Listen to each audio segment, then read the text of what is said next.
45쪽에 법인 아닌 사단이, 45번에 119쪽 45번에 법인 아닌 사단이 등기 신청을 하는 경우 등기소에 제공해야 할 정보에 관한 설명으로 틀린 것은 이라고 되어 있는데요. 1번 대표자의 성명, 주소, 주민등록번호를 신청 정보의 내용으로 제공해야 된다. 이유는요, 부동산 등기부에 기록을 해야 되니까. 맞습니까? 부동산 등기부에 기록을 해야 되니까. 법인이라고 한다면 제공할 필요가 있겠습니까? 없을 겁니다. 2번 법인 아닌 사단이 등기 권리자인 경우 사원 총회 결의가 있었음을 증명하는 정보를 첨부 정보로 제공해야 된다. 요 사단은 권리 능력 없는 사단이건 또는 권리 능력 있는 사단 법인이건 그 사단의 주인은 누굴까요? 네, 사단의 주인. 권리 능력 없는 사단이건 또는 권리 능력 있는 사단이건 누가 주인이 될까요? 사람의 단체가 사단이죠. 맞습니까? 사람의 단체. 그럼 그 단체를 구성하는 사람들이 있을 겁니다. 그 단체를 구성하는 사람을 뭐라고 부르냐면 사원이라고 불러요. 사원. 사단의 구성원이라는 뜻입니다. 사단의 구성원. 회사원 할 때 그 사원이 아니에요. 월급 받는 회사원이 아니라 사단의 구성원이라는 뜻이에요. 이 구성원이 소유자가 되는 겁니다. 이게. 그런데 A라는 교회가 있는데요. 이 교회는 뭡니까? 권리 능력 없는 사단입니다. 교회가. 그러면 여기에 부동산이 이렇게 존재하는데 이 A 교회가 B 교회에 이 부동산을 처분하고자 합니다. 즉 매매 계약도 체결하고 등기도 넘겨주고자 합니다. 권리 능력 없는 사단들이니까 등기부에 이름이 올라갈 수 있겠죠? 올라갈 수 있을 겁니다. 그러면 이 처분, 매매 계약은 누가 체결하냐면 이 사단의 대표자가 체결을 할 겁니다. 대표자. 보통 당회장님이 대표자가 되나요? 교회가? 그렇겠죠? 네. 대표자가 계약을 체결합니다. 그러면 대표자가 멋대로 이 부동산을 다른 교회에 처분할 수 있겠습니까? 없겠죠? 주인의 동의가 필요하겠죠? 따라서 주인의 회의를 열어요. 그게 뭐냐면 사원총회라는 겁니다. 이 사원총회를 열어서 처분해도 좋다는 결의가 있어야 됩니다.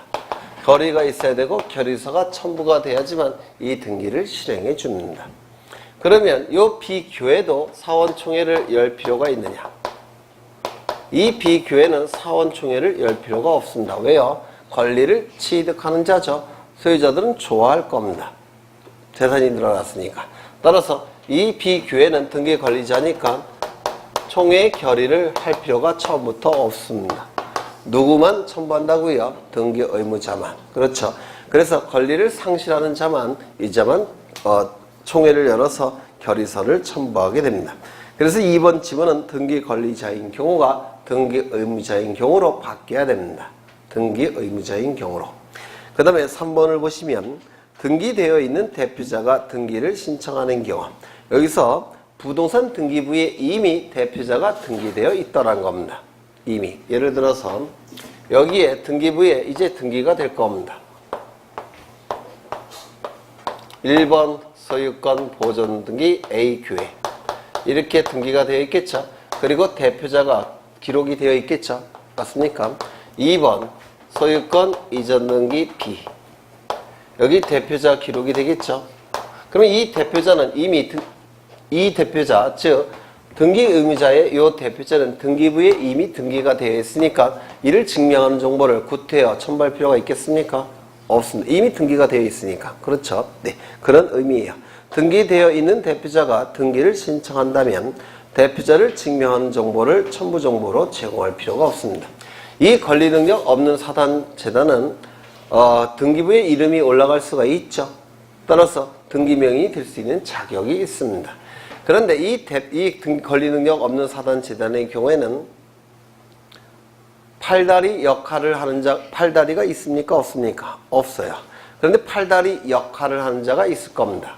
그 팔다리 역할을 하는 자가 대표자가 돼요. 그럼 대표자가 등기소에 가서 등기 신청 정보를 제출해야 되겠죠. 맞습니까?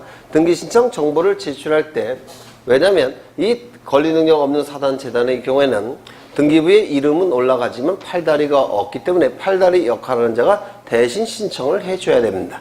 그럼 대신 신청을 할 때 자신에게 대표권이 있다는 사실을 증명하는 서류를 등기소에 제출해야 되겠죠. 원칙은 대표자임을 증명하는 서류를 제출해야 됩니다. 대신 신청하는 거니까. 그런데 등기부에 이미 등기가 되어 있다면 이미 등기부를 통해서 증명이 됐기 때문에 이 대표주권을 증명하는 서류를 제출할 필요가 있겠습니까? 없겠습니까? 없다라는 뜻입니다. 요게 원칙은 뭐라고요? 팔다리 역할을 하는 대표자가 이 권리 능력 없는 사단재단의 이름으로 등기를 신청할 때는 그때는 대표권을 증명하는 서류를 제출해야 되지만 등기부에 이미 등기가 되어 있다면 증명서류를 제출할 필요가 없다는 뜻입니다. 그 다음에 네 번째, 대표자의 주소, 주민등록번호를 증명하는 정보를 첨부정보로 제공해야 된다. 누구는 등기관리자는. 그렇죠. 왜요? 등기부에 기록이 될 테니까. 그렇죠. 다섯 번째, 정관이는 그 밖에 규약의 정보를 첨부정보로 제공해야 된다. 왜요? 정관이는 기타 규약이 없다라고 한다면 민법상 조합이 되기 때문에 등기부에 이름을 올릴 수가 없습니다. 정관 기타 규약이 있다라고 한다면 비법인 사단재단으로서 등기청 적격이 있겠죠. 따라서 이 정관 기타 규약을 제공할 수밖에 없습니다. 민법상 조합이 아니라는 것을 등기관에게 입증하기 위해서. 그렇죠.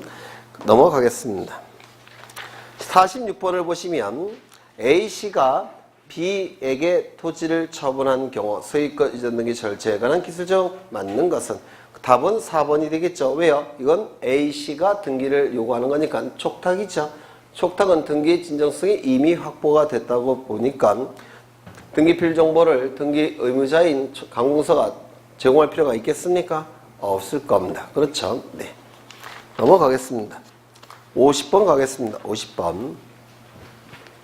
전산정보 처리 조직에 의한 등기 신청에 관한 설명으로 옳은 것은 1번 전자신청의 경우 인감증명을 제출해야 하는 자가 공인인증서 정보를 송신할 때는 인감증명서 정보도 같이 신청해야 된다. 등기를 신청하는 방법은 두 가지죠. 방문신청과 정자신청. 방문신청의 경우에는 인감증명, 전자신청의 경우에는 공인인증서 정보. 그렇죠. 그래서 같이 송신해야 된다. 요게 틀린 집이 될 테고 2번 등기신청에 당사자나 대리인이 전자신청을 하려면 등기신청에 당사자나 대리인이 여기서 대리인은 반드시 뭐가 있어야 됩니까? 변호사 자격증이나 법무사 자격증이 있는 자만 등기를 전자신청 대리를 할 수가 있죠. 이때 미리 사용자 등록을 해야 되며 그렇죠. 전자신청을 하기 위해선 사용자 등록이 있어야 되겠죠.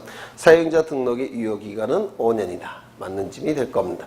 3번 전자신청에 대하여 보정사항이 있는 경우 보정사항이라는 것은 신청 정보에 뭔가 빼먹었다든지 잘못 기록이 됐다면 신청 정보의 내용을 보충하고 정정해야 되겠죠. 이를 등기신청의 보정이라고 부릅니다. 보충하고 정정한다라는 뜻이에요. 보정사항이 있는 경우, 즉 신청 정보에 뭔가 빼먹은 사항이 있는 경우 등기관은 보정사유를 등록한 후 반드시 전자우편의 방법에 의하여 그 사유를 신청인에게 통지해야 된다. 전자우편은 이메일을 얘기할 겁니다. 이메일. 전화로 할 수 없을까요? 있겠죠? 네. 따라서 반드시가 틀렸습니다. 전자우편. 전화. 써놓으세요. 전자우편. 전화. 구두. 모사 전송. 그럼 팩스를 얘기한 겁니다. 모사 전송. 전자우편. 전화, 구두, 모사 전송도 다 가능합니다. 알리기만 하면 되기 때문에 그렇습니다. 구두는 신고 다니는 구두가 아니에요. 말로 하는 거. 그렇죠. 네. 그 다음에 4번 법인이 아닌 사단의 경우 사단 명의로 대표자가 전자신청을 할 수가 있느냐. 비법인 사단재단은 아직은 전자증명서가 발급되지 않기 때문에 전자신청을 할 수 없다 그랬죠. 그래서 자연인은 사용자 등록을 해야 되고 법인은 전자증명서를 발급받아야지만 전자신청이 가능한데 이 비법인 사단재단의 경우에는 전자증명서가 아직 발급되지 않습니다. 따라서 전자신청할 수 없을 겁니다. 전자신청의 치하는 서면으로 해야 된다. 인터넷을 통해서 등기를 신청했다면 치하도 인터넷을 통해서 치하를 해야 된다. 정확하게 표현을 하자면 전산정보처리조직을 이용해서 지하한다 이렇게 되어 있습니다. 전산정보처리조직을 이용해서 지하한다. 지하를 전자신청을 통해서 신청했다면 지하도 전자신청을 해서 지하해야 될 겁니다. 넘어가겠습니다. 53번을 보시는데 부동산 등기법상 등기신청의 접수 시기에 대한 설명을 잘못한 것은 1번 전자신청하는 경우에 등기신청 정보가 전산정보처리조직에 저장된 때 접수된 것으로 본다. 맞습니까? 저장 시점이 접수 시점이고 접수 시점이 등기의 효력 발생 시점이고 등기의 효력 발생 시점이 보통은 물권 변동 시점이 될 겁니다. 꼭 기억하셔야 되겠죠? 저장 시, 접수 시, 등기의 효력 발생 시점, 물권 변동 시점. 2번 등기소에 출석하여 방문 신청하는 경우에는 당일 접수 창구에 제출하던 즉시 접수 창구에 제출하던 접수 시기는 등기관이 신청 정보를 전산정보처리조직에 저장한 때이다. 그렇죠? 저장 시, 접수 시, 등기 효력 발생 시점, 물권 변동 시점. 3번 전산정보처리조직에 저장되어야 할 등기신청 정보는 해당 부동산이 다른 부동산과 구별될 수 있게 하는 정보를 말한다. 그렇죠? 해당 부동산이 다른 부동산과 구별될 수 있게 하는 정보가 바로 등기신청 정보예요. 외워두시면 좋겠죠? 요 네 번째 지문도 문제가 어렵게 출제가 되면 출제될 수가 있어요. 이거 좀 외워두실 것을 부탁을 드리는데요. 같은 토지 위에 여러 개의 구분 건물에 대한 등기를 동시 신청하는 경우에는 그 건물의 소재 및 지번에 관한 정보 및 전유 부분의 표시까지 전산정보처리조직에 저장된 때 접수된 것으로 본다. 구분 건물 등기 신청을 얘기하는 겁니다. 아파트 같은 경우 이때 좀 외워두시죠. 전유 부분의 표시가 없습니다. 등기규칙에, 등기법에. 그래서 그 구분 건물의 소재 및 지번에 관한 정보를 전산정보처리조직에 저장된 때 접수된 것으로 간주한다. 이런 규정을 두고 있습니다. 이거 좀 외워두시죠. 네, 외워두시고요. 그 다음에 5번 방문 신청이든 전자 신청이든 신청 정보가 전산정보처리조직에 저장된 때 자동으로 생성된 접수번호가 부여된다. 이것도 좀 기억해 두셔야 될 문구인데 접수번호는 서로 다른 구에서 권리의 우열이 문제가 될 때 접수번호가 그 우열을 판단하는 기준이 됩니다. 따라서 이 접수번호는 굉장히 중요한 의미가 있기 때문에 등기관이 개입하게 되면 접수번호가 위조 변조될 가능성이 나타나게 돼요. 따라서 이 접수번호는 인터넷을 통해서 신청하건 뭘 신청하건 자동적으로 생성된 접수번호를 부여를 하게 됩니다. 즉 등기관의 개입 가능성을 차단시키겠다는 겁니다. 이거 좀 기억해 두셔야 될 겁니다. 그래서 맞는 질문이 될 테고 넘어가겠습니다. 55번을 보시죠. 55번. 다음 중 등기신청의 동시신청에 대한 설명으로 옳지 않은 것은 1번 환매특약등기와 소유권 이전 등기는 별개의 신청에 의하되 동시에 신청해야 된다. 이거 기억나십니까? 네, 기억나셔요? 네. 이런 그림을 그린 적이 있어요. 매매계약과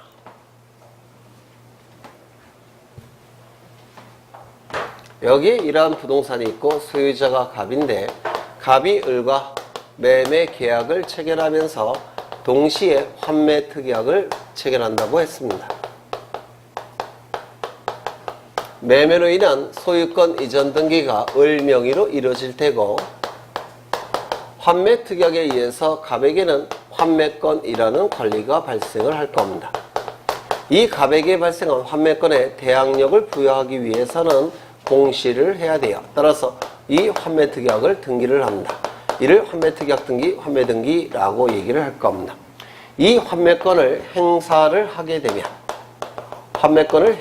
되면 환매가 이루어지는 것이고 거듭된 매매라는 뜻이에요. 반복된 매매. 환매가 이루어지고 환매에 의해서 이건 매매니까 소유권 이전 등기가 실행이 될 겁니다. 누구 명의로? 갑의 명의로. 여기서는 을의 명의로, 여기서는 다시 등기 명의가 되돌아오는 겁니다. 그러면 이 갑은 소유권을 되찾게 될 겁니다. 이때 두 개의 계약이 체결되는데 주종 관계를 판단한다면 어느 게 주, 어느 게 종입니까? 요것이 주, 이게 종이에요. 따라서 요것이 무효 취소 해제가 되면 이건 자동적으로 실효가 됩니다. 요 매매가 주니까 매매를 기준으로 해서 갑과 을에게 이름을 붙입니다. 매도인, 을 매수인. 요 두 개의 등기도 동시에 신청이 됩니다. 요게 동시에 신청이 돼야 돼요. 우리 민법은 요거를 동시에 신청해야 된다고 규정하고 있습니다. 이걸 동시에 신청하지 않으면 요거는 뭐가 되는 겁니까? 환매특약이 아니라 재매매 이약이 되는 것이고, 재매매 이약의 경우에는 환매등기가 아니라 가등기를 하는 겁니다. 가등기를 하게 되면 환매등기를 할 때를 매도담보라고 불러요. 가등기를 하게 되면 가등기담보 이렇게 됩니다. 그래서 이게 동시에 체결되느냐 체결되지 않느냐에 따라서 그 이후의 결과가 다 달라집니다. 민법에서 공부하셨는지 모르겠지만 이게 동시에 체결되면 이건 환매특약이 되는 것이고 환매등기가 이루어지는 것이고 이 환매권은 매도담보의 기능을 수행하게 되고요. 동시에 체결되지 않으면 재매매 이약이라고 얘기하고 재매매 이약이니까 가등기를 하는 것이고 이때는 담보가등기의 기능을 수행하게 됩니다. 이렇게 달라지게 돼요. 그래서 동시에 체결되는 것처럼 이것도 동시에 신청이 된다고 했습니다. 그렇죠? 이것도 주종 관계가 있다고 그랬죠? 주종. 따라서 동시에 신청이 되고 주종 관계가 있기 때문에 이것이 각하가 되면 자동 각하. 그렇죠? 이것이 각하가 되면 요것만 각하. 맞습니까? 그렇죠? 그리고 이 매매 계약과 환매 특약은 동시에 체결이 돼야 됩니다. 우리 민법에서 이렇게 규정이 되어 있습니다. 민법의 취지를 받아들여서 매매로 인한 소유권 이전 등기와 환매 특약으로 인한 환매 등기는 동시에 신청을 해야 된다라고 우리 등기법에 규정이 되어 있습니다. 동시에 신청해야 된다라고. 동시에 신청을 하지만 이 신청 정보는 별개로 작성을 해야 됩니다. 그 이유는 순위 번호가 별도로 부여되기 때문에 그렇습니다. 순위 번호가 별도로. 신청 정보는 별개로 작성을 합니다. 그 다음에 이 소유권 이전 등기와 이 환매 등기는 동시에 신청이 되니까 접수 번호가 어떨까요? 접수 번호가 동일할 겁니다. 접수 번호가 동일하다면 순위도 동일해야 됩니다. 순위가 동일하기 위해서는 하나는 주등기, 하나는 부기등기를 사용하게 됩니다.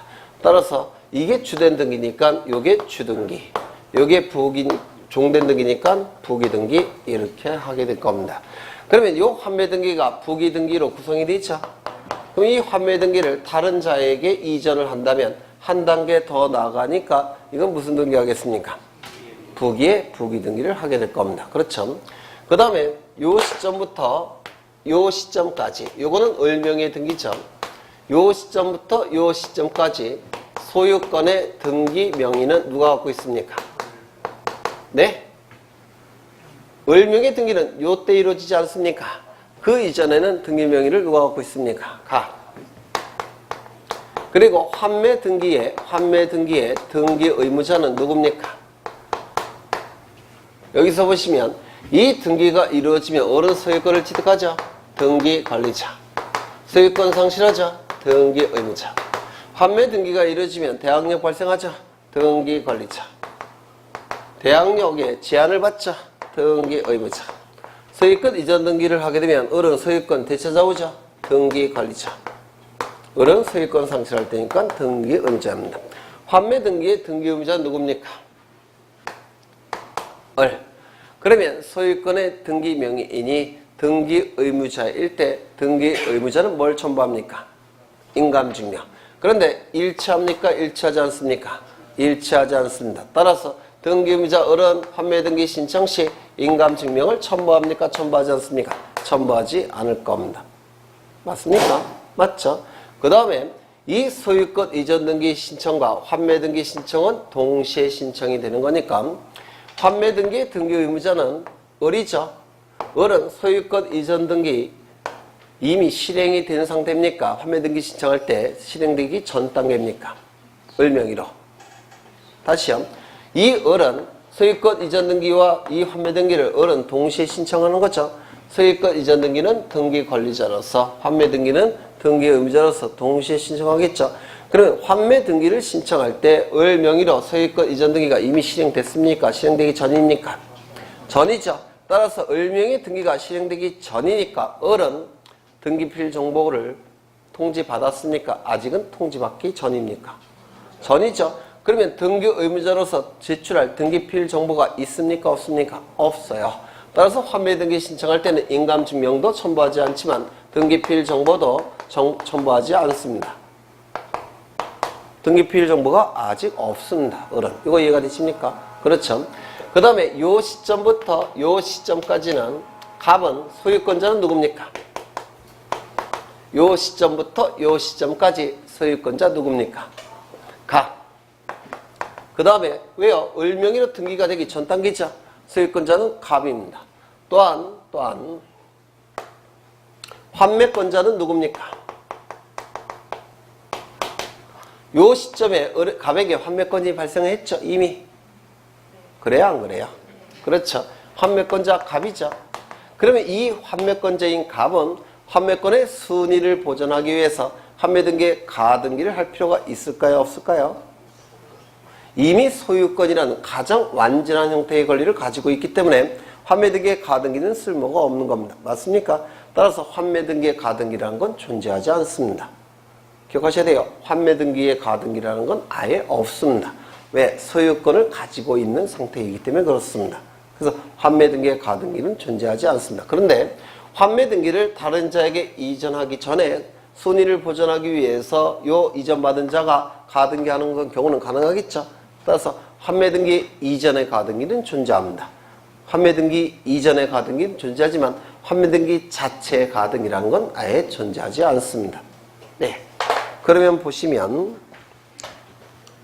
1번 환매특약등기와 소유권 이전 등기는 별개의 신청 정보에 의하되 동시에 신청해야 된다. 맞죠? 네. 2번 신탁등기와 신탁을 원인으로 하는 소유권 이전 등기는 동일한 신청서에 의하여 동시에 신청해야 된다. 아까 보셨죠? 네. 요게 바로 차이점이에요. 환매등기는 별개의 신청정보, 신탁등기는 한 건의 신청정보. 그렇죠? 요게 비교해서 잘 출제가 됩니다. 기억해 두셔야 되고 3번 한동에 속하는 구분건물 중 일부만에 관한 소유권 보존 등기 신청과 나머지 구분 건물의 표시 등기의 대위 신청은 동시에 신청해야 된다. 여러 번 강조했죠? 네. 4번 대지 사용권 이전 등기와 대지권 등기는 동시에 신청해야 된다. 이것도 지난 시간에 설명을 드렸습니다. 5번째, 채권자가 채무자를 대위하여 등기를 신청하는 경우 채무자로부터 채권자 자신으로의 등기를 동시에 신청해야 된다. 이거는 좀 보겠습니다. 예전에 다 했던 건데요. 여기 이러한 부동산이 있고 소유자는 갑입니다. 갑이 을과 매매 계약을 체결합니다. 소유권 이전 등기까지 이루어지면 갑이 가진 소유권은 을의 소유권으로 바뀔 겁니다. 갑은 등기 의무자, 을은 등기 관리자로서 등기소에 가서 등기를 공동으로 신청해야 될 겁니다. 그런데 아직은 을 명의로 등기가 되기 전 단계예요. 그 이후에 을은 병과 매매 계약을 체결하고 소유권 이전 등기까지 병 명의로 이루어지면 병은 소유권을 취득하게 될 겁니다. 따라서 이렇게 등기소에 가서 등기를 신청하게 될 겁니다. 맞습니까? 그럼 먼저 을 명의로 등기가 된 다음에 병 명의로 등기가 돼야 되겠죠? 그렇죠? 그런데 갑은 등기를 해준다고 하는데 을이 등기를 받아가지 않습니다. 뭐 여러 가지 이유가 있을 거예요. 여간 등기를 받아가지 않다는 겁니다. 그러면 이 병은 을의 등기 신청권을 대신 행사할 수 있습니까? 없습니까? 있겠죠? 맞습니까? 그러면 왜 대신 행사할 수 있느냐? 병은 채권이 있습니까? 없습니까? 있죠. 채무자는 등기 신청권이 있습니까? 있죠. 이 을명의 등기는 을에게 불리한 등기는 아니죠. 따라서 채권자는 채무자의 등기 신청권을 대위 행사할 수 있을 겁니다. 그렇죠. 그럼 이 대위 신청은 누구 명의로 이루어진 등기입니까? 을. 그 다음에 여기서도 병은 요 등기도 신청할 텐데 이건 누구 명의로 이루어진 등기입니까? 병. 그러면 요 등기 신청과 요 등기 신청을 반드시 동시에 신청할 필요가 있습니까? 없습니까? 없겠죠. 이게 먼저 이루어지고 이게 이루어져야 되지 않겠습니까? 동시에 신청할 필요는 없습니다. 그렇죠. 요걸 얘기해요. 요거를. 하나 더. 이때 이 대위 신청을 통해서 등기부에 이름이 기록되는 자는 누굽니까? 을이죠. 그렇죠. 이 을의 신청을 대신 신청하는 거 아닙니까? 그럼 이 대위 신청할 때 이 병은 자신의 주소 증명 정보를 첨부해야 되겠습니까? 을의 주소 증명 정보를 첨부해야 되겠습니까? 당연히 을의 주소 증명 정보를 첨부하는 것이죠. 등기 권리자는 이름, 주민번호, 주소가 기록이 될 때 주소와 주민번호를 정확하게 기록하기 위해서 이 등기 명의는 뭘 첨부하는 겁니까? 주소 증명 정보와 주민등록 증명 정보. 맞습니까? 그러면 이 을이 신청해야 될 것을 병이 대신 신청하는 거니까 병의 주소 증명 정보를 첨부하는 것이 아니라 을의 주소 증명 정보가 첨부돼야 될 겁니다. 맞습니까? 그렇죠. 하나 더. 병이 정과 또다시 매매 계약을 체결합니다. 소유권 이전 등기까지 이루어지면 정의 소유권으로 변동이 될 겁니다. 그러면 이 정은 요 대위 신청을 또 한 번 대위 신청할 수 있느냐? 이를 이중의 대위 신청이라고 부릅니다. 대위 신청의 요건을 충족하면 이중의 대위 신청도 가능할 겁니다. 첫 번째, 정은 채권이 있습니까? 매매 계약 체결되었으니까 채권이 있죠. 채무자는 등기 신청권이 있습니까? 대위 신청권도 등기 신청권이에요. 그리고 이 신청에 의해서 누구 이름으로 등기가 되는 겁니까? 을의 이름으로. 을 명의 등기는 채무자에게 불리한 등기는 아니죠. 따라서 대위 신청을 또 한 번 대위 신청할 수 있습니다. 이중의 대위 신청이 가능하다라고 얘기할 겁니다. 물론 이 이중의 대위 신청도 정은 누구의 주소 증명 정보를 첨부해야 되겠습니까? 을의 주소 증명 정보를 첨부하는 것이지 자신의 주소 증명 정보를 첨부하는 게 아닙니다. 왜? 을의 명의로 등기가 되는 거니까. 그렇죠. 네, 그러면 지문을 보시면 채권자가 채무자를 대위하여 등기를 신청하는 경우 채무자로부터 채권자 자신으로의 등기, 채무자로부터 채권자 자신의 등기를 동시에 신청할 필요는 없다는 겁니다. 왜? 별개의 등기니까. 그렇죠. 네, 넘어가겠습니다. 58번을 보실 건데요. 부동산 등기법 제29조 제2호의 사건이 등기할 것이 아닌 경우에 해당하는 것들의 묶음으로 옳은 것은 1번 가등기상 권리에 처분을 금지하는 처분금지 가처분 등기는 가능합니까? 네. 이런 것들은 등기법에서 아주 고급 지문으로 출제가 되는 겁니다. 네. 이런 것을 다 기억하시면 10개 이상이 넘어가는 겁니다. 12개 중에서. 네, 보통 합격자의 평균의 등기법 합격자 평균 득점 수는 4개에서 5개밖에 안 돼요. 물론 공간정보법은 합격자의 평균 득점 수는 10개 정도가 됩니다. 하지만 등기법은 4개, 5개 거기서 왔다 갔다 해요. 그리고 다 합격하십니다. 그런 건 이런 거를 안 하셔서 그래요. 이렇게 어려운 것도 하시면 이제 10개까지 올라가는 겁니다. 이게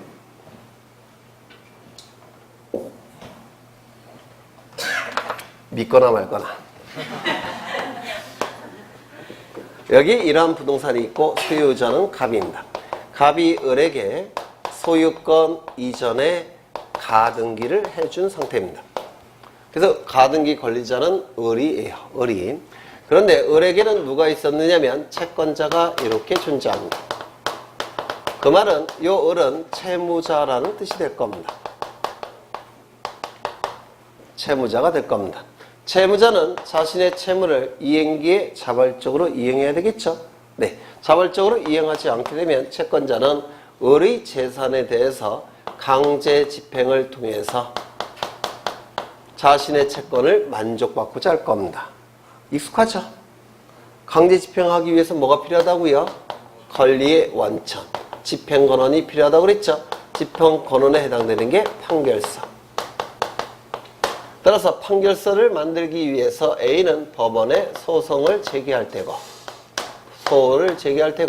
소가 제기된 시점부터 판결이 확정이 되기까지는 긴 기간이 걸린다고 그랬죠. 그런데 요 중간에 요 채무자가 자신의 이 재산적 권리를 다른 자에게 처분을 하게 되면 판결이 확정되는 시점에 판결서가 있다고 하더라도 이 권리가 이미 다른 자에게 처분이 되었으니까 강제 집행할 수 있습니까? 없습니까? 없게 돼버립니다. 그렇죠. 따라서 소송을 제기할 때 을이 이 권리를 계속 보존하고 있도록, 가지고 있도록 보존소송을 같이 제기한다고 했는데 기억나십니까? 보존소송. 보존소송은 두 가지가 있다고 그랬죠. 가압류, 처분금지, 가처분. 요 A가 가진 채권이 금전 채권일 때는 가압류, 금전 이외의 채권일 때는 처분금지, 가처분. 금전 이외의 채권이더라는 겁니다. 그러면 보존소송으로서 처분금지, 가처분을 신청하게 될 겁니다. 그러면 법원에서는 결정을 해줄 테고 그 다음에 등기소에 촉탁을 하게 될 겁니다. 맞습니까? 그러면 이제 이 을의 처분 권능이 제한이 되는 겁니다. 금지라는 용어는 쓰고 있지만 금지의 의미는 없다 그랬죠? 제한의 의미만 있다라고 했습니다. 그러면 이 처분금지 가처분을 신청하는 건 그 이유가 다른 자에게 처분하게 되면 강제 집행 들어오기 힘드니까 계속 가지고 있도록 처분, 금지, 가처분을 신청하는 겁니다. 맞습니까? 처분한다는 그 개념은 이 처분에 의해서 권리가 있다가 없어지는 게 처분이에요. 처분에 의해서 권리가 있다가 없어지면 강제 집행 들어오기 힘드니까 처분을 못하도록 하는 것이 처분금지, 가처분 이렇게 얘기를 할 겁니다. 맞습니까? 그렇죠. 따라서 가등기 권리를 다른 자에게 이전시키는 것은 있다가 없어지는 거니까 처분금지, 가처분이 가능할 겁니다. 맞습니까? 가등기 권리를 다른 자에게 넘기는 것은 권리가 있다가 없어지기 때문에 처분금지, 가처분이 가능할 겁니다. 그렇다면 가등기에 기해서 본등기를 하는 것은 처분에 들어갑니까? 들어가지 않습니까? 안 들어가요. 가등기 권리를 가지고 있을 때는 채권만 가지고 있는 상태예요. 물건이 없었습니다. 가등기를 해서 본등기를 하게 되면 물건을 취득하게 되죠. 그러면 채권자 입장에서는 강제 집행 들어오기가 더 좋죠. 그래서 이 가등기에 의해서 본등기하는 것은 처분에 들어가지 않습니다. 이거를 취득이라고 불러요. 취득이니까 처분금지, 가처분을 할 필요가 있겠습니까? 없겠습니까? 없어요. 정리하죠. 가등기 권리를 다른 자에게 넘기게 되면 채무자의 재산이 없어지니까 강제 집행 들어오기 힘듭니다. 따라서 처분을 못하게 할 필요가 있으니까 가등기 권리 이전에 처분금지, 가처분은 필요합니다. 하지만 가등기 권리를 본등기하는 것은 처분이 아니라 취득입니다. 따라서 취득이니까 처분금지, 가처분이라는 용어를 쓸 수가 있다 없다? 없다. 네, 좀 기억해 두시죠. 그러면 이 을의 가등기 권리를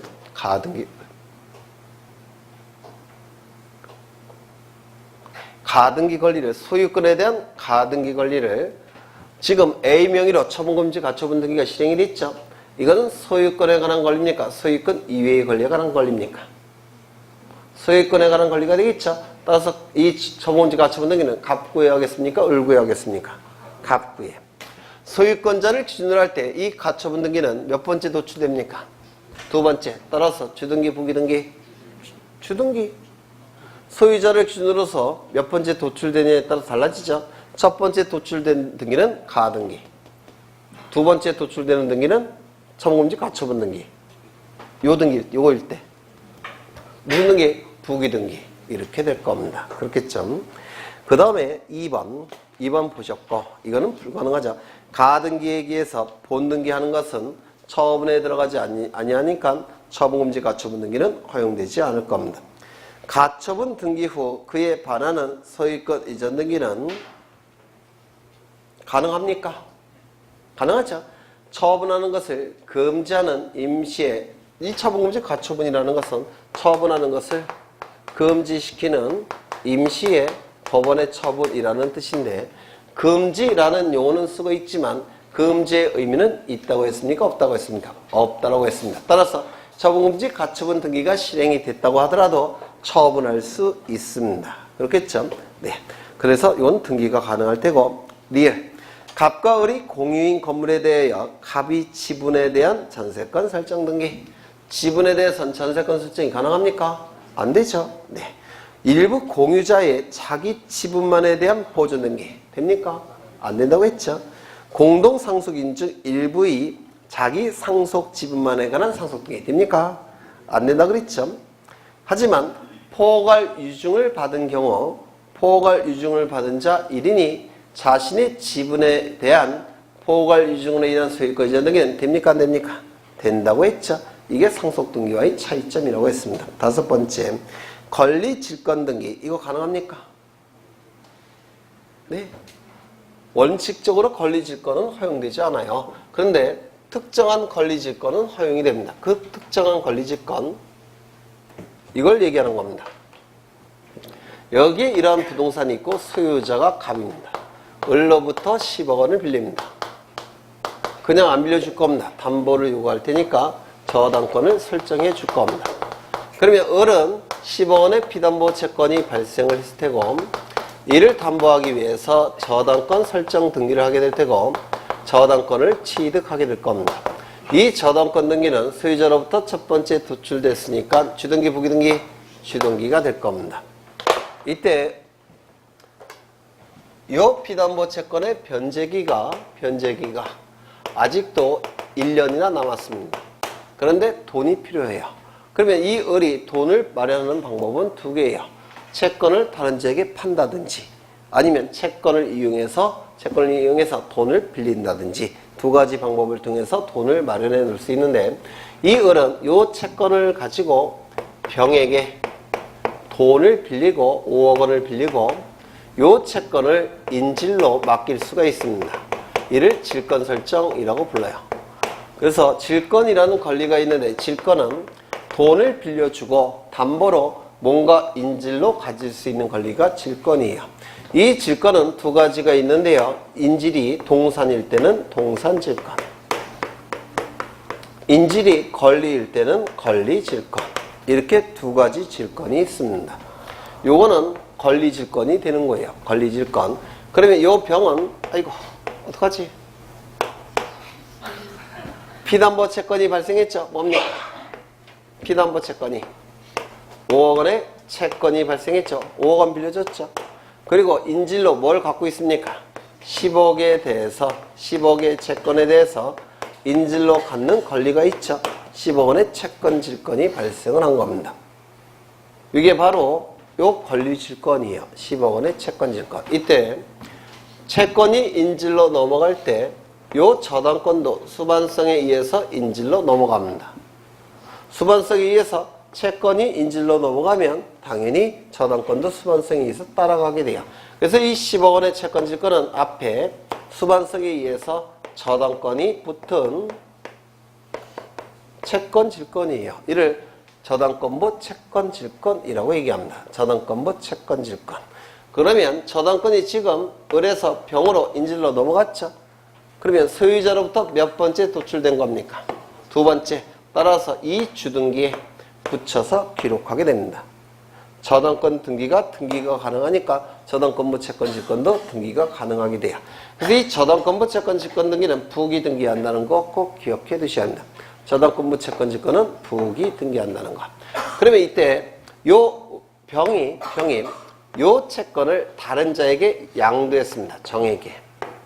그러면 수반성에 의해서 이것도 따라가겠죠. 그러면 저당권부 채권 질권의 이전 등기를 할 겁니다. 맞습니까? 수반성에 의해서. 그러면 저당권부 채권 질권의 이전 등기는 무슨 등기 하겠습니까? 부기의 부기. 그렇겠죠? 부기의 부기 등기를 하게 될 겁니다. 그래서 이 권리 질권은 원칙적으로 등기가 허용되지 않지만 예외적으로 저당권부 채권 질권 등기는 등기가 가능합니다. 그래서 이것도 잘못 내신 거예요. 정확하게 저당권부 채권 질권 이렇게 돼야 됩니다. 이게 그 다음에 넘어가겠습니다. 66번 보겠습니다. 66번. 등기 신청의 취하에 관한 설명 중 틀린 것은 1번. 등기 신청 대리인이 등기 신청을 취하하는 경우에는 취하에 대한 특별수권이 있어야 된다. 첫 번째, 취하는 취라는 용어를 쓰고 있죠. 그러면 취하가 취소이냐 아니면 철회이냐, 이게 문제가 됩니다. 취소는 민법상의 개념인데요. 법률행위 효력이 일단 발생한 이후에 취소권 행사에 의해서 처음부터 없는 상태로 돌아가는 것이 취소예요. 법률행위가 일단 효력이 발생한 다음에 없는 상태로 돌아가는 게 취소. 철회는 행정법상의 개념인데요. 법률행위 효력이 발생하기 이전에 없는 상태로 돌아가는 게 철회입니다. 개념이 달라요. 그러면 등기 신청의 취하는 어디에 해당이 되느냐? 이쪽에 해당되는 것으로 봅니다. 이게 왜 문제가 되느냐면요. 이 등기 신청의 취하를 취소로 보게 되면 일단 등기 신청의 효력이 발생했죠. 따라서 신청 정보는 자기의 역할을 다 수행했습니다. 등기관도 일을 했기 때문에 등기관도 일을 했어요. 그러면 이 등기 신청의 취소를 보게 되면 신청 정보는 환부가 안 됩니다. 수수료도 환부가 안 돼요. 왜냐면 신청 정보에 대해서 이미 효력이 발생했으니까 신청 정보는 돌려주지 않습니다. 또한 수수료도 돌려주지 않습니다. 그런데 등기 신청의 취하를 철회로 보게 되면 효력이 발생하기 전에 없는 상태로 돌리는 거니까 신청 정보 돌려줍니다. 첨부 정보도 돌려줘요. 수수료도 돌려줍니다. 그러면 국민에게 유리한 것은 어느 거겠습니까? 이거예요. 그래서 우리 판례는 등기 신청의 취하는 철회로 보게 됩니다. 이거 좀 기억하셔야 돼요. 이 취소로 보게 되면 첨부 정보만 돌려줍니다. 신청 정보와 수수료는 환부가 안 돼요. 철회로 보게 되면 신청 정보 환부, 첨부 정보 환부, 수수료까지도 돌려줍니다. 그래서 다 환부가 돼요. 네. 그 다음에 이 법률행위의 취소건, 등기 신청의 취하건 본인의 입장에서는 굉장히 중요한 영향을 미치죠. 따라서 이 취하를 하기 위해서는 별도의 특별수건이 필요하게 될 겁니다. 그렇죠. 별도의 특별수건이 있어야 될 겁니다. 등기관이 등기 기록에 등기를 마치기 전까지 취하할 수 있다. 이거 좀 외워두시죠. 취하할 수 있는 시점은 등기관이 등기부에 등기를 마치기 전까지. 그러면 등기를 맞추는 시점은 어느 시점이냐? 옛날에 종이로 된 등기부에서 날인하는 시점이 마치는 시점이었어요. 날인, 도장을 찍는, 등기관이 도장을 찍는 시점. 지금은 등기관에게는 지금 다 전자신청이죠. 전자신청이니까 도장을 찍을 수는 없겠죠. 어떻게 하느냐면 지금은 식별 부호가 등기관마다 하나씩 다 부여되어 있습니다. 그 식별 부호를 등기 기록에 이렇게 기록하는 시점, 그 시점이 바로 등기를 마치는 시점이에요. 그래서 식별 부호가 등기 기록에 기록이 되기 전까지는 취하할 수 있다라고 얘기합니다. 그래서 취하 기간을 굉장히 넓게 잡은 겁니다. 국민의 이익을 위해서. 그렇죠. 외워두시고요. 그 다음에 3번 등기의 공동신청 후 권리자 의무자는 각각 단독으로 등기 신청을 취할 수 없다. 공동신청에 의해서 등기를 신청했는데 한쪽이 등기의무자나 등기권리자 한쪽이 취하를 하게 되면 상대방은 예측할 수 없는 손해가 발생합니다. 따라서 신청이 공동신청이면 취하도 공동신청을 통해서 취하를 해야 됩니다. 그 다음에 네 번째, 동일한 신청서로 수개의 부동산에 관한 등기 신청을 하는 경우 뭡니까? 일괄 신청이겠죠. 이때는 일부 부동산에 대한 등기 신청을 취할 수 있다. 맞는 지문이에요. 여러 개의 등기 신청 사건에 대해서 하나의 신청 정보를 신청하는 경우를 일괄 신청이라고 얘기하는데 여러 개의 등기 신청 사건 중에서 하나의 등기 신청 사건은 취하할 수가 있습니다. 문제가 없어요. 그런데 하나의 등기 신청 사건에서 그 일부를 취하할 수 있느냐? 이건 허용되지 않습니다. 예를 들어서 지상권 설정 등기를 신청하는데 지료만 쏙 취하할 수 있느냐? 이건 사안이 복잡해지기 때문에 안 돼요. 그렇죠? 정리하죠. 여러 개의 등기 신청 사건에서 일부 취하는 가능하지만 하나의 등기 신청 사건에서 일부 취하는 허용되지 않습니다. 그 다음에 다섯 번째, 등기 신청을 취하한 경우에는 신청서를 제외한 부속서류 일체를 반환해야 된다. 아닙니다. 모든 제출 정보들은 다 돌려줍니다. 몽땅 신청 정보 환부, 첨부 정보 환부, 수수료도 환부가 됩니다. 물론 수수료는 돈으로 돌려주지는 않아요. 이 나쁜 놈들이. 네. 뭐 인지 같은 걸로 돌려줘요. 네. 치사하죠. 네. 그래서 저는 아나키스트예요. 129쪽에 보시면 75번을 보겠습니다. 이건 쉬었다 하죠.